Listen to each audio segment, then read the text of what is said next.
Baik, kemudian berikutnya kita berbicara, yang akan kita bahas di sini adalah kita akan membicarakan mengenai apa itu torsi, ya, apa itu momen gaya.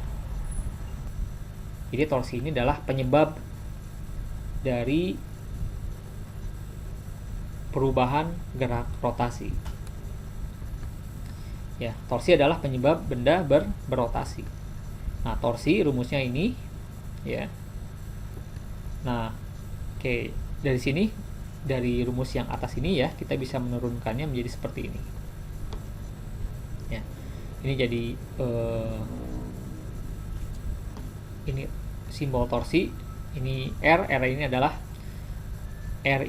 jarak dari gaya yang diberikan terhadap sumbu putarnya. Itu ya. Jadi R ini bukan jari-jari ya. R ini bukan jari-jari benda, bukan, tidak, belum tentu. R ini itu adalah jarak dari gaya yang kita berikan terhadap sumbu putarnya, terhadap porosnya.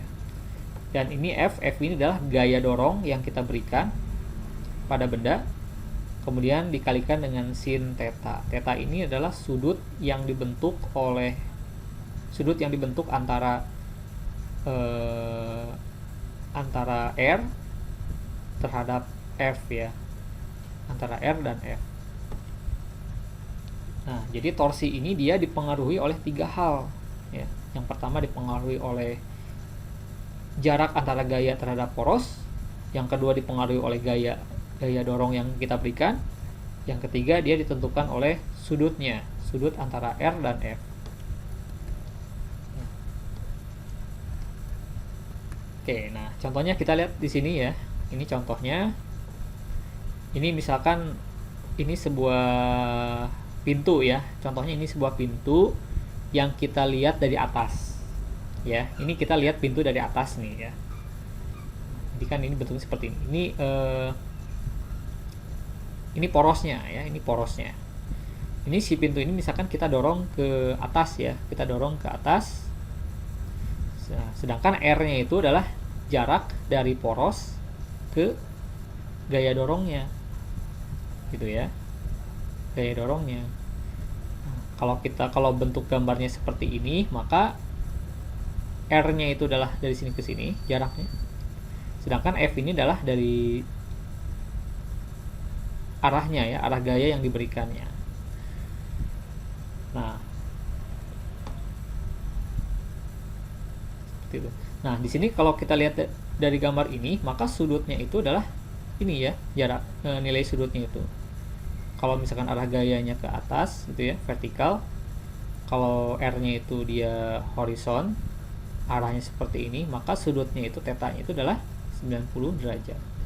Ya. Apakah F ini selalu diberikan di sini? Belum tentu, ya. Tergantung persoalan. Bisa saja gaya yang kita berikan pada benda ini itu kita berikan gayanya di sini gitu ya, di tengah-tengah pintu ini.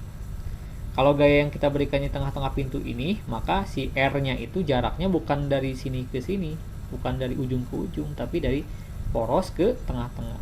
Jadi R ini dia ditentukan oleh posisi gayanya, posisi letak gayanya ya. Oke, kemudian kita lihat contoh yang lain. Ini adalah kunci ya. Contoh gambarnya misalkan di sini kita berikan gayanya itu miring ke atas ya, miring seperti ini, miring ke atas arah gayanya. Nah, maka R-nya itu kalau kita lihat di gambar ini, R-nya itu adalah jaraknya dari sini, dari poros ke gaya. Nah, ini sudutnya itu kita bisa menggunakan sudut yang ini ya. Jadi sudutnya itu kita bisa menggunakan sudut yang ini, atau kita bisa juga menggunakan rumus yang ini. Kita menggunakan sudut yang ini ya. Nah, pokoknya sudut ini itu adalah sudut yang dibentuk antara R dan F ya. Nah, R-nya itu adalah dari sini ke sini R. Ini R. Sedangkan F-nya itu adalah ini, garis ini. Maka sudut yang theta ini kita bisa menggunakan sudut ini atau bisa juga menggunakan sudut yang ini. Itu akan menghasilkan nilai yang sama ya. Seperti itu. Perkalian antara R dikalikan dengan sin theta ini disebut sebagai lengan momen atau lengan torsi. Nah, di sini ada perjanjian tanda pada torsi juga sama ya, seperti kita karena torsi ini adalah besaran vektor, maka kita perlu membuat perjanjian tanda ya. Kita perlu menentukan perjanjian tanda. Nah, kalau misalkan perjanjian tanda yang kita pakai itu kita di sini menggunakan perputaran arah jarum jam ya. Nah, di sini kita lihat kalau misalkan si bendanya ini dia memiliki kecenderungan berputarnya itu melawan arah putaran jarum jam, maka tandanya positif. Ya, tandanya positif. Torsinya ya, ini torsinya jadi positif kalau dia melawan arah jarum jam. Dan tandanya negatif kalau dia putarannya itu searah dengan jarum jam. Ya. Nah, ini sebetulnya ini tidak mutlak ya. Tidak mutlak. Di beberapa referensi kadang-kadang positif itu yang searah, yang negatif itu yang berlawanan. Jadi ini tergantung apa yang kita pegang gitu, apa yang kita jadikan patokan gitu ya. Jadi ini sebenarnya tidak mutlak ya, sama halnya seperti kita menentukan arah gaya. Kalau ke kanan positif, ke kiri negatif ya, misalkan seperti itu. Ini pun sama ya, tapi tidak mutlak gitu ya. Yang jelas kita perlu konsisten saja gitu ya. Nah, oke, kemudian berikutnya torsi neto ya. Jadi sama seperti gaya.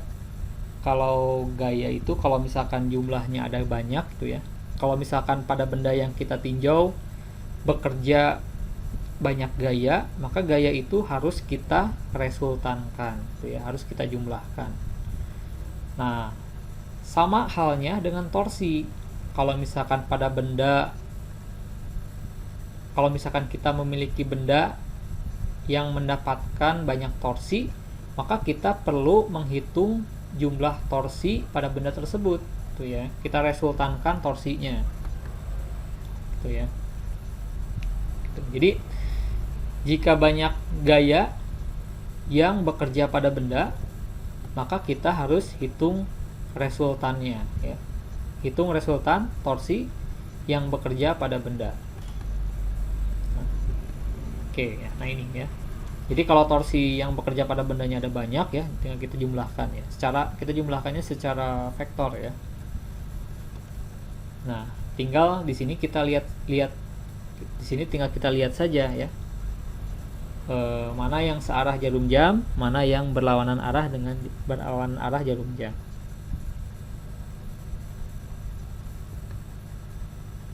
Ya, jadi kita harus memperhatikan arahnya. Nah, ini arahnya. Kalau dia positif, kalau dia melawan arah jarum jam berarti dia positif, kalau searah jarum jam berarti dia negatif. Oke, sekarang kita lihat contoh perhitungannya. Misalkan di sini kita memiliki sebuah batang ya, sebuah batang yang dapat berputar. Nah, ini mirip seperti pintu ya, yang kalau kita lihat dari atas ya, contohnya seperti itu. Misalkan kita punya, cuman di sini misalkan ceritanya batang ya, sebuah batang yang dapat berputar dengan engsel di O ya.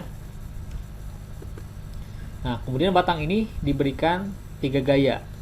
Diberikan 3 gaya dorong, F1, F2, dan F3. Nah, ini gaya dorongnya berbeda-beda ya, arahnya berbeda-beda dan posisinya juga berbeda-beda terhadap porosnya. Nah, untuk gaya 1, F1 itu memiliki jarak R1 ya. Kalau F2 itu jaraknya berarti dari sini ke sini ya. Kalau F1 kan dia jaraknya dari sini ke sini, itu R1. Kalau F2 itu jaraknya dari 0 ke F2. Kalau R3 itu dari sini ke sini. Ya, jadi ini R-nya beda-beda ya. Jadi R itu bukan jari-jari. R di sini tuh, R kecil di sini tuh bukan jari-jari, tapi R ini tuh adalah jarak dari sumbu poros ke F-nya. Nah, tinggal kita perhatikan arahnya. Arah kecenderungan arah putarnya, itu ya. Kecenderungan dari arah putar yang diakibatkan oleh ketiga gaya ini, ya, terhadap sumbu putarnya. Nah, di sini kita lihat yang F1. F1 ini dia didorongnya itu kan ke sini ya, ke atas, dengan posisi porosnya di sebelah kiri. Maka si batang ini dia akan cenderung berputar berlawanan arah dengan jarum jam. Jadi si batang ini dia akan, akibat dari F1 ya, si batang ini akan berputar berlawanan arah dengan jarum jam. Tok 1. Kemudian kita lihat yang torsi 2.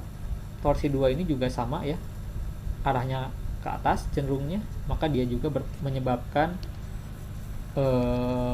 batang ini berputar berlawanan arah dengan jarum jam. Ya. Nah, kemudian kita lihat yang F3. F3 ini ternyata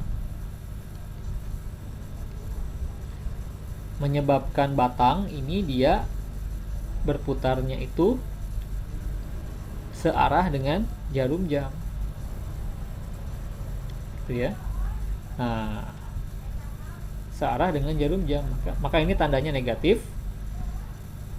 Yang torsi 1 dan 2 itu tandanya positif. Nah, tinggal kita jumlahkan. Kalau dia searah dijumlahkan, kalau berlawanan dikurangi. Maka resultan torsinya jadi seperti ini ya. Ini positif, sedangkan ini jadi negatif. Nah, tinggal kita kalikan dengan R ya, dan kita kalikan dengan sudutnya. Maka kalau kita masukkan ke rumus dari ini ya, dari penjumlahan torsi ini, kemudian dari setiap torsinya kita uraikan, maka kita akan mendapatkan rumus ini ya, seperti ini. Nah, setelah itu ya tinggal kita masukkan angka-angkanya ya, angka-angkanya dengan satuan yang sesuai. Nah, itu ya. Nah, kemudian berikutnya ini mengenai torsi dan hukum 2 Newton ya. Hukum 2 Newton pada gerak rotasi.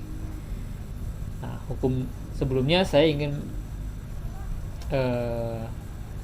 mengingatkan terlebih dahulu ya mengenai hukum Newton. Seperti yang sudah pernah kita pelajari sebelumnya, hukum Newton itu dituliskan F sama dengan M kali A.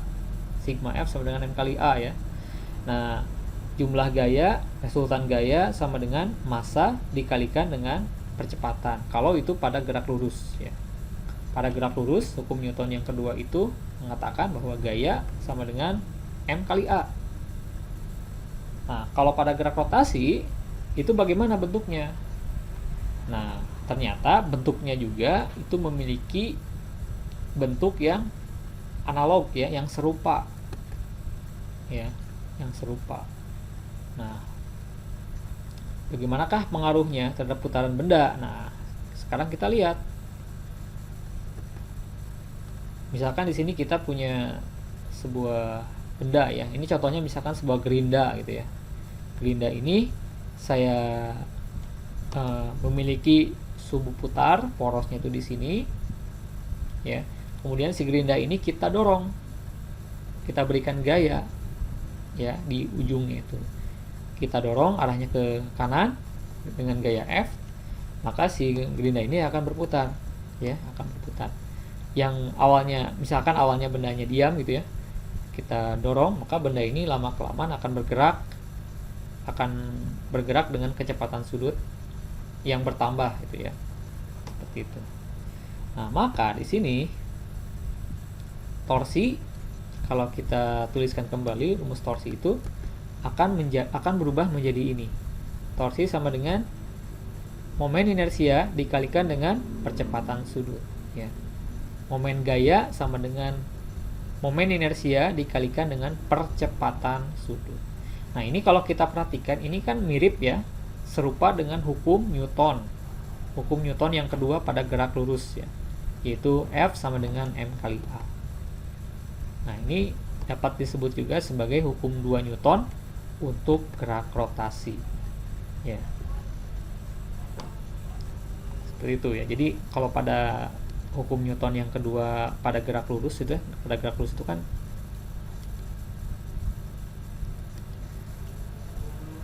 rumusnya kan ini ya, gaya sama dengan massa dikali percepatan. Nah, ini kalau pada gerak lurus, hukum Newton pada gerak lurus.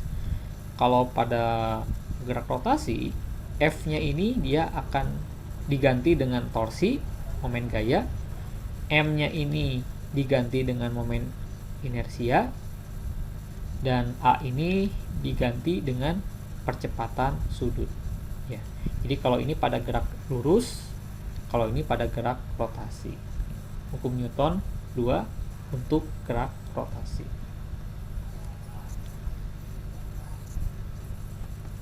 Oke. Sekarang kita lihat contohnya ya, contoh dari penggunaan contoh dari kasus torsi ya, torsi neto. Nah, ini tentukan torsi neto pada batang. Nah, di sini kita punya sebuah batang, kemudian kita berikan gaya F1 40 Newton, sudutnya 37 derajat, F2 60 Newton, sudutnya 90 derajat. Nah, pertanyaannya di sini adalah tentukan torsinya, torsi neto pada batang tersebut. Ya. Nah, kemudian kita lakukan analisa ya. Kita lakukan analisa setiap gaya ini akan cenderung memutarkan batangnya itu kemana gitu ya, seperti itu.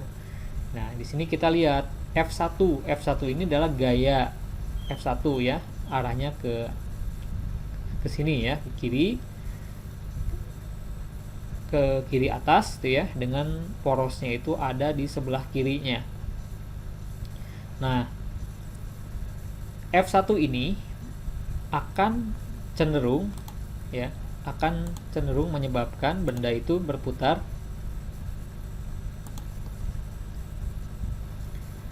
berlawanan arah dengan jarum jam ya. Ini akibat dari gaya 1. Berarti dia, kalau dia berlawanan arah berarti dia tandanya positif. Nah, kemudian kita lihat yang F2. F2 ini arah gayanya ke bawah sini dengan porosnya itu di sini gitu ya. Berarti ini adalah R2-nya ya. Ya, sebelumnya kita tuliskan dulu. Dari sini ke sini ini adalah R1-nya itu ya. R1 itu jarak dari sini ke sini, R2 dari sini ke sini. Nah, akibat dari F2, si batang ini cenderung berputar. Nah, kalau batang F2 ini berarti kalau si F2 ini berarti si batang ini berputarnya kemana? Berputarnya itu ternyata ke searah dengan jarum jam.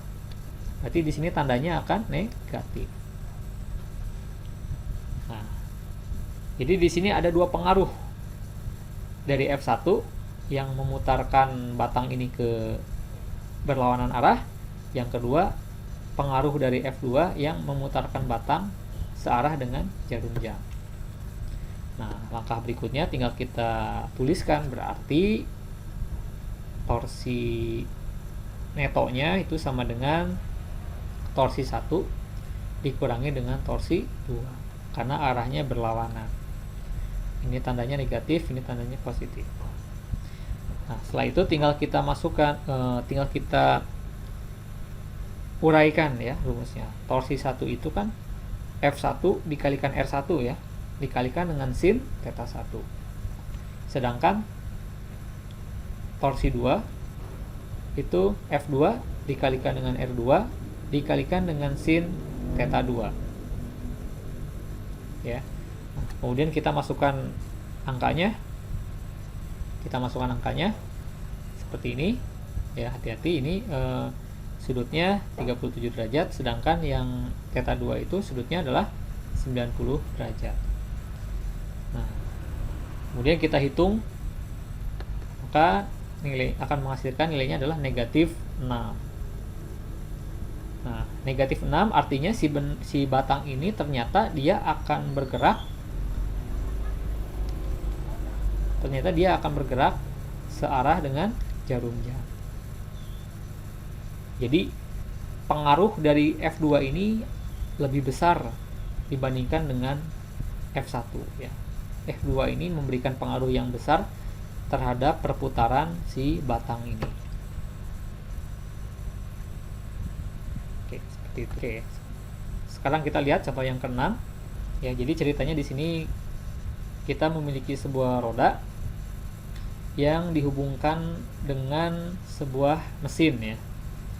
Sebuah mesin memiliki torsi 300 Nm. Nah, ini torsinya digunakan untuk memutarkan sebuah roda dengan momen inersia 25 kg meter kuadrat.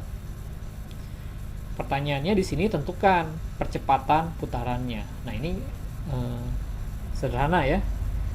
Ini mengenai hukum Newton yang kedua untuk gerak rotasi ya. Ya. Jadi di sini kita tulis dulu apa yang diketahui. Diketahui di sini torsinya. Kemudian kita juga diberikan informasi yaitu momen inersianya. Ya. Ini torsinya, ini momen inersianya. Nah, kemudian kita lihat yang dicari di sini adalah percepatan putarannya, berarti alfanya. Nah, kemudian kita gunakan hukum Newton yang kedua untuk gerak rotasi ya. Seperti ini. Jadi tinggal kita hukum Newton yang kedua pada gerak rotasi itu adalah ini. Kemudian kita masukkan angkanya dan kita akan mendapatkan percepatannya yaitu 12 radian per sekon kuadrat. Oke. Seperti itu, demikian perkuliahan kita hari ini. Terima kasih. Assalamualaikum warahmatullahi wabarakatuh.